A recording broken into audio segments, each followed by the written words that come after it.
So, recently in a lot of the online groups that I've been seeing, there's an influx of Subaru owners right now who are new. They want to modify their cars, but they just don't know where to start. So today, I'm gonna walk you through this. Now, I wanna preface this video first by saying, if you are buying a used car and it is not one that is brand new, please ensure that before you do any modifications to it, you go through there, you knock out any maintenance that needs to be done, you get some good tires on the car if you don't have good tires on there already, and you knock out any services that need to be addressed, because you don't want to go to modify a car that already has existing problems, because those problems may be exacerbated by putting modifications on there. So this list is geared towards first-time modifiers who don't know where they want to take their cars. So this list of modifications will be a good starting point to be able to build your car off of. That's not going to make it incredibly annoying to drive every single day, because for most of us, these cars are our daily drivers and we don't want them to become too noisy, have too much vibration, all that excessive stuff. So we're going to keep it in line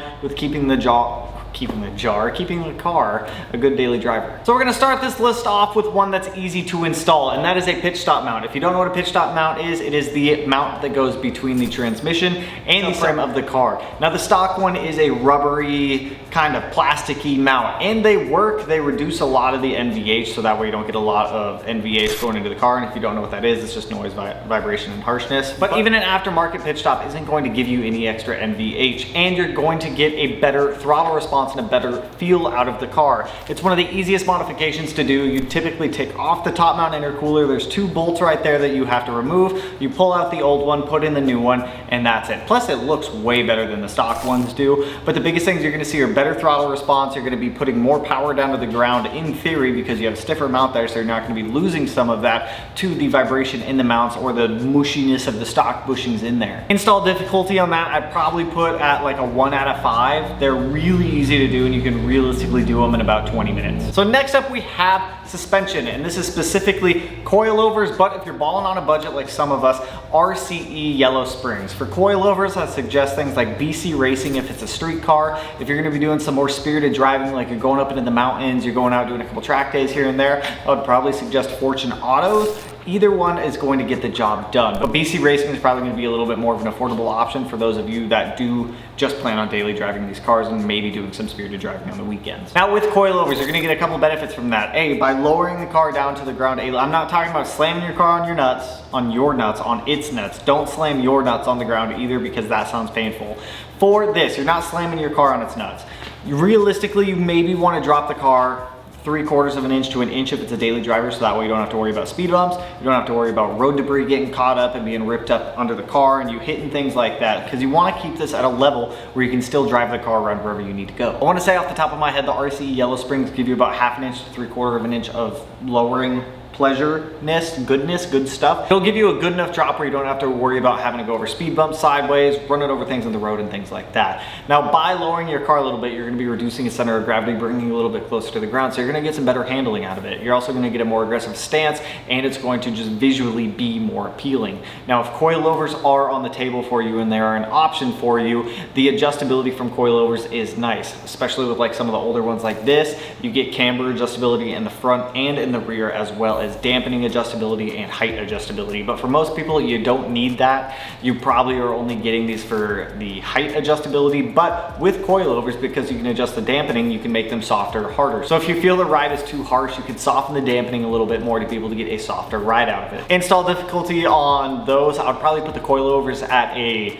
1.5 out of 5 and the springs at a 2 out of 5, because you are going to need a spring compressor to be able to remove the old springs, install the new springs, and then put everything back together and get it back in the car. Next up, we got another suspension one. Now, Subarus have a tendency to understeer, pretty bad. Understeering is when you're going into a corner, your rear is still going the right way of where you're telling the car to go, but the fronts don't. Now, one way to correct this understeer is by adding a larger rear sway bar. Now, I see a lot of people going and adding front and rear sway bars and whatnot. If you want to keep this car at a good daily driver level where you can still take it out spirited driving, hit corners a little more harsher, I suggest just doing a rear sway bar with rear end links. A 24mm sway bar is a pretty good starting point. The stock front sway bar is already fairly thick. I want to say most of them are around the 24 to 26mm range. So by putting a larger 24mm rear sway bar in the rear, that kind of evens it out, so that way you're not going to have as much understeer. It'll, for the most part, level it out.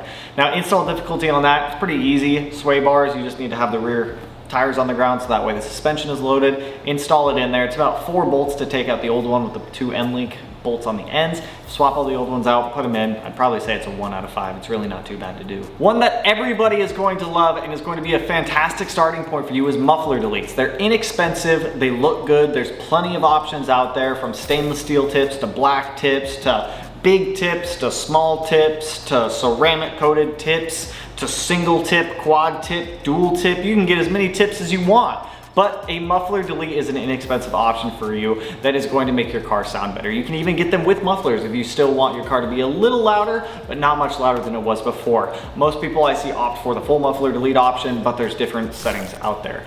Muffler deletes, you can get them from anywhere, I want to say like $200 up to like $350, $400 if you decide to opt for some with some mufflers. But if you are not wanting to get a full catback for your car, keep the cost a little bit lower and still get a good quality product, muffler deletes are a really good option. They open up that sound so that way you can hear the car a little bit more, but it doesn't put it to a level that's going to annoy everybody around you, your passengers and things like that. They're also incredibly easy to install, where it's 2 exhaust hangers per muffler side and 2 bolts for the Y pipe. So install difficulty, once again, I'm gonna put it at like a 1 out of 5. They're really easy to do. Now, I feel like I harp on this one a lot, and there's a reason I harp on it. That's going to be an air oil separator for this next one. Install difficulty, I'm gonna tell you right now, is probably gonna be a 3 or 4 out of 5 if it's your first time doing it. If you've done them a couple times, they're really not too bad to do. But one problem with pretty much all Subarus is the PCV system in them.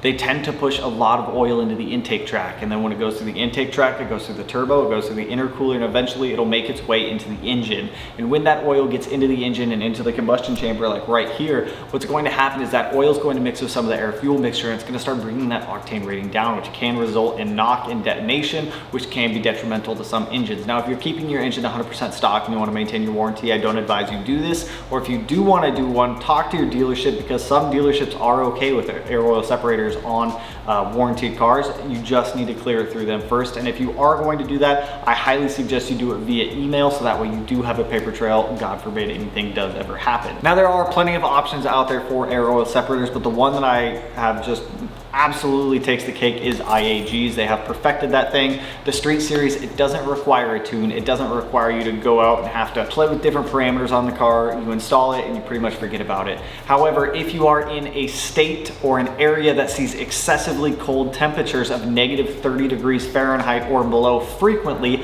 I would advise you get a set of catch cans instead and empty those catch cans on a regular basis. If you do live in an area that does see extremely cold temperatures frequently, what can happen is the AOS return line that drains all the oil out of the air oil separator back into the engine, that line can freeze due to moisture buildup. There are coolant lines that are built into the air oil separator to help keep it the same temperature as the engine to prevent freezing in there. However, if the car is sitting overnight and you do have moisture that's built up in that return line, it can cause some problems. Now, all of the modifications we just talked about are all ones that should be pretty friendly to you guys, as none of them require tunes, none of them are excessively too difficult to do except for maybe the AOS. But if you're using your car as a daily driver and you just want a little bit more out of it without going over the top, all of these modifications should put you there to where you're not going to be sacrificing overall daily driver reliability out of the car. You're not going to be taking away from the car too much, and it is going to be a rewarding experience for you that's going to make the car more fun to drive. So with that, that's all I got for you guys on this one. I hope this list helps push you on your path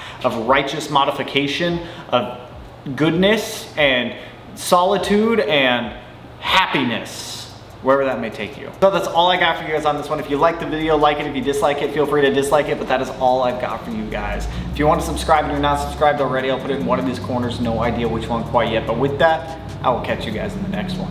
So peace out, homies. Woo!